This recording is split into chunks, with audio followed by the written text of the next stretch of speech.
करना चाहती हूँ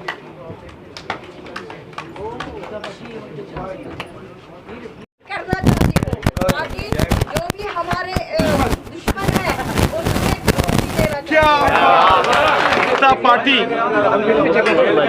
हम सब के लिए बड़ी खुशी की बात है कि समाज के बहुत ही प्रतिष्ठित ऐसे कार्यकर्ता, ऐसे स्वयंसेवक, ऐसे सामाजिक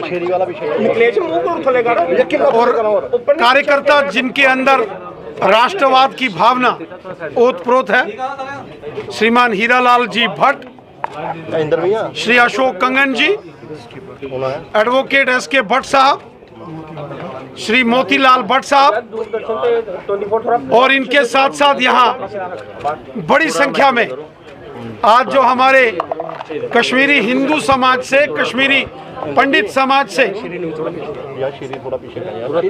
जो प्रतिष्ठित व्यक्तित्व के धनी लोग हैं, आज वो भारतीय जनता पार्टी में शामिल हुए हैं।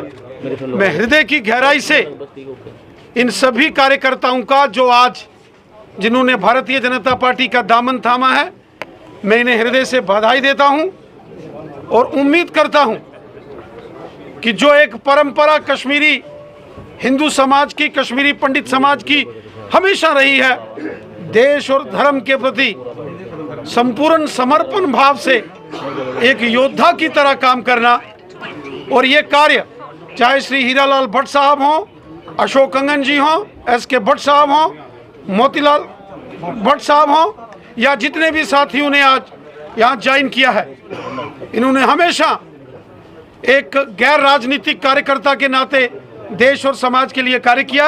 अब ये भारतीय जनता पार्टी में शामिल हो गए और मुझे पूरा विश्वास है कि इनका भारतीय जनता पार्टी को बहुत लाभ होगा राजनीतिक विस्तार में, और वो लाभ केवल कश्मीरी हिंदू समाज में नहीं बल्कि पूरे जम्मू कश्मीर और भारत के अन्य अन्य कोनों में भी होगा।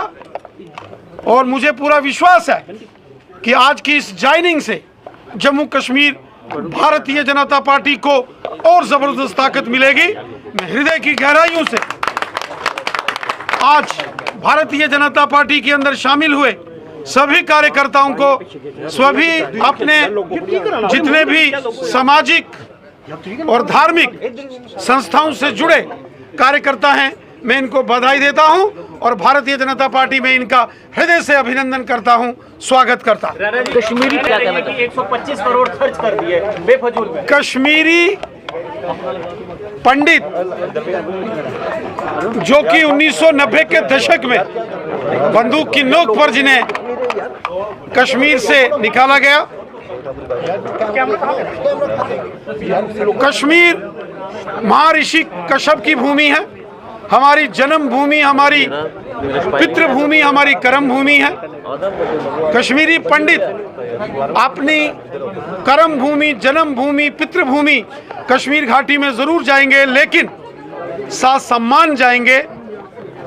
वो किसी की शर्तों पर नहीं जाएंगे, लेकिन अपनी पितृभूमि और अपनी कर्म भूमि में वो एक दिन जरूर जाएंगे। कुछ लोग हैं चंद गिने चुने, आप उनको उंगलियों पर गिन सकते हैं, जो अभी भी इस प्रकार की कोशिश और साजिश करते हैं कि वहाँ हालात खराब हों। कल ईद का जब मुकद्दस दिन था, सब लोग गले मिलकर एक दूसरे को बधाई दे रहे थे, मिठाइयाँ बांट रहे थे। पूरे हिंदुस्तान के अंदर जब लोग अमन का, शांति का, भाईचारे का पैगाम दे रहे थे, एक दूसरे को गले मिल रहे हैं, और पूरे जम्मू कश्मीर में भी लोग एक दूसरे को गले मिलकर मुबारकबाद और मिठाइयाँ बांट रहे थे। चंद लोगों ने, कुछ अनंतनाग में एक दो जगह ऐसा वाक्य देखने को मिला, लेकिन खुशी की बात यह है कि चाहे कुपवाड़ा हो, बारामूला हो, बांडीपुरा हो, बड़गाम हो, श्रीनगर हो, शोपियान हो, कुलगाम हो, पुलवामा हो, त्राल जैसे एरिया हो, पहलगाम हो, तमाम एरिए में बड़े शांति प्रिय ढंग से ईद का त्यौहार मनाया गया। और रजौरी हो, पुंछ हो, डोडा, किश्तवाड़, रामबन हो और जम्मू हो, बड़े शानदार तरीके से लोगों ने आपस में मिलजुल कर इस त्यौहार को मनाया है। मैं सभी अपने मुसलमान भाइयों को मुबारकबाद देता हूं। वो साजिश जो इससे पहले होती थी, वो साजिशें अब ख़त्म हो रही हैं। पहले के ज़माने में जो एक तांडव होता था, लोग ईद की नमाज अदा करने जाते थे, लेकिन वहाँ जब पत्थरबाजी होती थी तो आम जो इज्जतदार आदमी था वो परेशान होता था। लेकिन इस बार बाय एंड लार्ज हमने अमन, भाईचारा और प्यार देखा। मैं इसके लिए